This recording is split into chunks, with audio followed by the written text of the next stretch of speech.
Government leaders and business executives have been meeting virtually this week at the US-Africa Business Summit in Washington, D.C.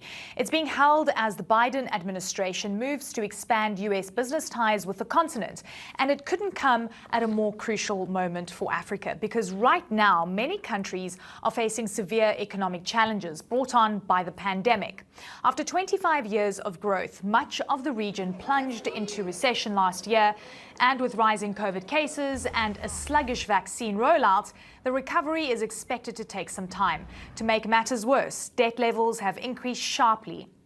And keep in mind that they were already pretty high even before COVID hit. So what can the continent do to boost its growth? Let's discuss that with our next guest. K.Y Amoako is the founder of the African Center for Economic Transformation. His book, Know the Beginning Well, looks at Africa's development over the past 5 decades.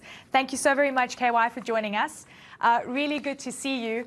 So your philosophy is about learning from the past, and that's centered to your book.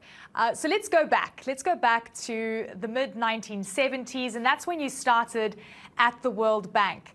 And that was also a period sort of in Africa's history where many countries had just received independence. So we're talking about young democracies. To give us a snapshot of what the Africa agenda was at that time and how development was viewed, all those years ago. Well, thank you, Eleni, for having me. I think in the post-independence, there was a lot of euphoria, a lot of promise about Africa, Africa's development, Africa's transformation. And I think Africa has made progress in many ways, but we still do have many challenges. So my book the title, it says, Know the Beginning Well. And the objective is that we need to learn from our past, what has worked, what hasn't worked so far, in order to plan for a better future. So it's in that context that if you look at the situation today in Africa, we know that poverty reduction has occurred in many countries to some extent. Per capita incomes have improved. Social indicators have improved somewhat.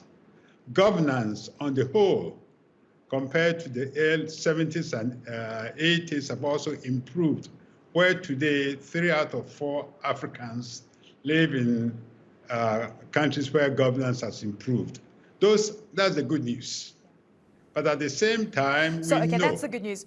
But KY, in the decades after the 70s and even 80s, we've seen immense pressure on debt. So Africa went through a debt crisis, then we saw debt forgiveness, we saw Africa dealing with HIV/AIDS. There were so many issues. And then the narrative changed to one of Africa rising and prosperity, and growth rates were really encouraging. So yes, we have seen a lot of positives.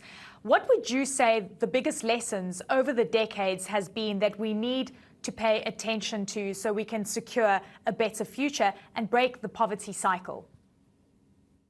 That's a very good question. I think there are several lessons, but let me quickly go through 4 or 5 of them. First of all, we know that growth has occurred, but like you said, growth is not enough. African countries need to transform. Our economies are not resilient enough to withstand shocks. For example, was one. Also, the growth that has occurred has not lifted everybody up. There are a lot of inequities and inequalities in our society, among women in particular.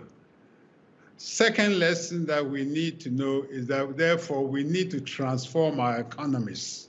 Growth is not enough to achieve. Second, and related to that, it takes strategies. Transformation is a long-term agenda. You need governments that will continue through and stick to policies that work. Third lesson for Africa is very important, is that Africa is a collection of 54 countries, small. And many of our solutions require regional integration.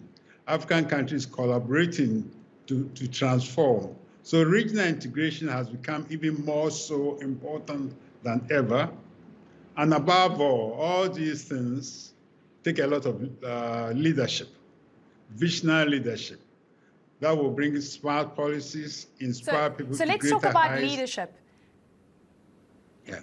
The leadership issue is interesting because you talk about policy continuity. So there's two scenarios playing out here. You have change in leadership often, which might disrupt policy continuity.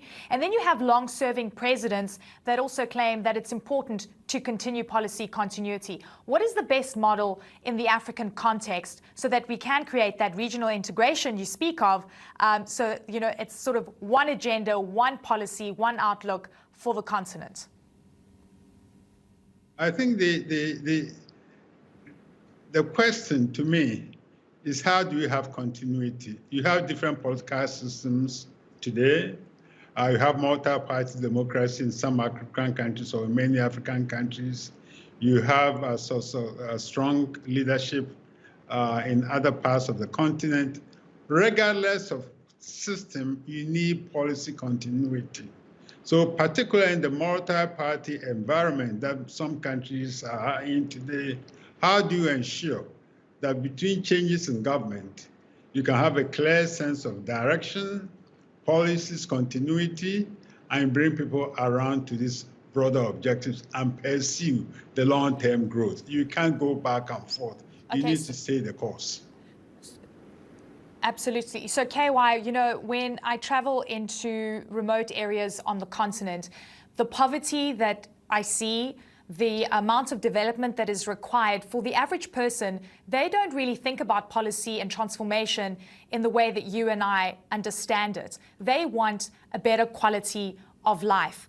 What are the risks if leadership does not meet those demands in the next, say, 10 years?